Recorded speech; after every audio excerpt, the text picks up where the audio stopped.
Continuing with my Overwatch League 2020 team preview videos, after looking at the Gladiators a couple of days ago, today I'll be discussing the Boston Uprising and what I think we can expect from the next season, as it seems like we'll be heading into a period of deja vu, although I fear it may be of the negative kind. Boston, under the management of Huck, have had two very odd Overwatch League seasons, with the team being known for their unconventional structure and player scouting. Both in 2018 and 2019, they were thought of very poorly and seen as underdogs due to how many unknown and unproven players made up their roster, and this resulted in most expectations and predictions placing them right at the very bottom of the standings. In 2018, they would completely surprise many by how good they actually were, finishing the season third in the overall standings after coming off a 10-0 Stage 3, where their only loss came to the New York in the stage finals. They would eventually bow out in the playoffs, but the Uprising still looked to be in a great spot heading into 2019. But that was until the team was blown up and almost completely rebuilt from the ground up, with many of their inaugural season stars being sold or traded onto other rosters, as Boston brought in yet more unproven surprises. Last season showed, however, that lightning doesn't strike twice. Analysts and fans again bailed on the team in the pre-season, and this time they would prove to be correct, as the Uprising were unimpressive and disappointing throughout, finishing 19th with an 8-20 record. It should come as no surprise, therefore, that ahead of the 2020 season, the Huck International Scouting Network has yet again been activated, with the team making a number of changes that on the whole have been cautiously received. So again, like with the Gladiators, I'll describe how their current squad looks by breaking down what moves have occurred at each position. So, starting at DPS, X is the only surviving member of the 2019 roster at this role, with Stella and RTK being released, whilst Blase has moved on to the Houston Outlaws. To fill out the trio that will make up Boston's DPS attack for 2020 are two interesting names, with Munchkin now returning to the league after leaving the Seoul Dynasty midway through last season, but also a much more unrecognisable name in Jerry, who has come from Meta Athena in Korean Contenders. The tank position has seen some mixed action, with their previous main tanks Fusions and Axiom remaining with the team.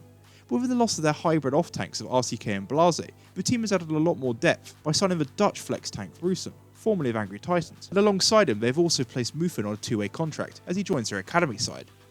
As support though, everything has changed, with all four of their 2019 options being let go of, with Alamau and Persia becoming free agents, as AimGod has joined the Washington Justice, and Calyx has gone to Toronto Defiant. In their places, the Uprising have only made a couple of additions, firstly promoting Swimmer from their academy lineup, and signing Myungbong from Korean Contender side O2 Blast as their starting flex support.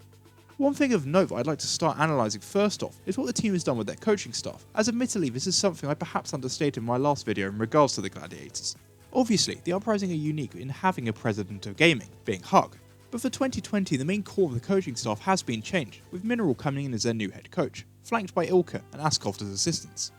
Since the departure of Krusty during the inaugural season, the leadership of this team has never really felt the same, a point I'll come back to a little later on, and it'll be interesting to see how these new faces do. Mineral comes back into the league after a disappointing time on the Florida Mayhem. Whilst his time there was obviously not great in terms of results, I'd have to say other factors surrounding their organisation certainly seem to play a greater role in the team's failure, and as we saw with RUI leaving Shanghai and finding success with China and Chengdu, we shouldn't be too quick to judge his experience or quality as a coach because of this, and recent podcasts I've seen him talk on have demonstrated some positive ambition and direction that should hopefully help the team.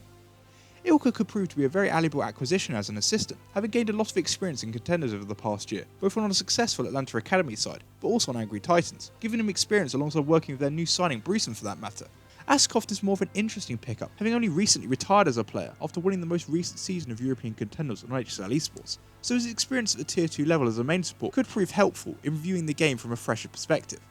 But by no means am I suggesting at all this is a great coaching staff, but on paper it looks solid, and more importantly it seems to give the team a much better structure and backbone, with power and control being shared around a bit more, which I think was certainly a problem for them in 2019.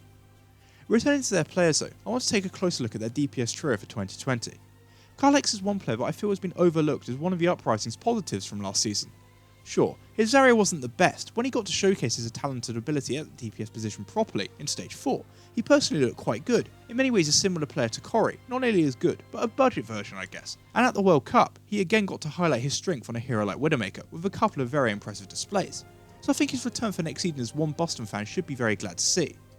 On the flip side though, whilst the loss of RTK probably won't be huge, Blase leaving the team is certainly a move that I think will affect them, through the loss of his flexibility and excellent Doomfist, even if his departure isn't that surprising given how much time he had to fill at the off-tank position towards the end of last year. Of course, this loss will only become apparent if their new signings cannot fill this void, and this is where the acquisitions of Munchkin and Jerry feel a little weird. Munchkin really doesn't fit into the normal Uprising model, as normally they'll pick up a young player with potential and try to develop them, rather than like in this case picking up a player of more known quality at the Overwatch League level. Clearly Brig wasn't his forte, and in the past on Sol he has shown us promise on heroes like Widow, McCree and Tracer, but I'm not too sure of the impact he'll be able to have with his return. As for Jerry and his great name, coming from a subpar Korean contender side is much more in line with the Boston formula, and it seems like he has good potential at hitscan with heroes like Widow and Sombra. If it isn't obvious though, I'm just not sure that this trio has enough depth between them, let alone quality, and that's what really worries me. I mean, a case could be made that all three of them have the strongest hero of Widow. It looks like Colorhex will be forced to play most of the flex options, but if the meta doesn't involve snipers or Tracer, and instead revolves around Doomfist for instance, I'm not too sure Boston are set up to succeed, and this definitely concerns me, and emphasises the need for a further pickup from my perspective.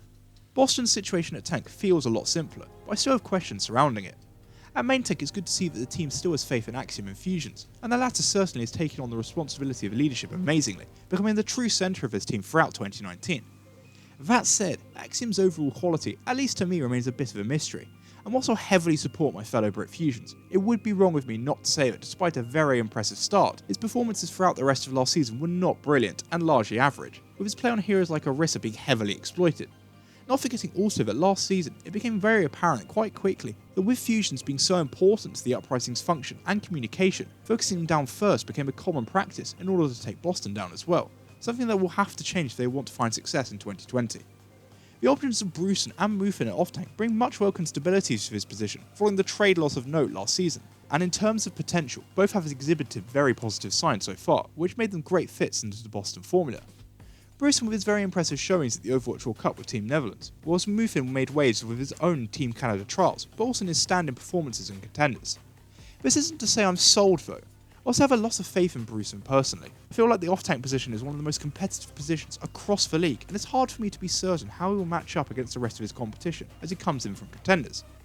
Mufin meanwhile will start on a two-way contract, and I do have to wonder why it is that he always seems to be on the outside looking in. Hopefully it's just a matter of gaining more experience, but we'll just have to wait and see. Putting all of these players together though, I think that a potential tank duo to start with at least, of Fusions and Brucen could be quite good. It doesn't scream of being the best though, and given the weaknesses on one side and my lack of experience on the other, it wouldn't surprise me to see them struggle together in certain metas, even if I'd like to think I'm cautiously optimistic.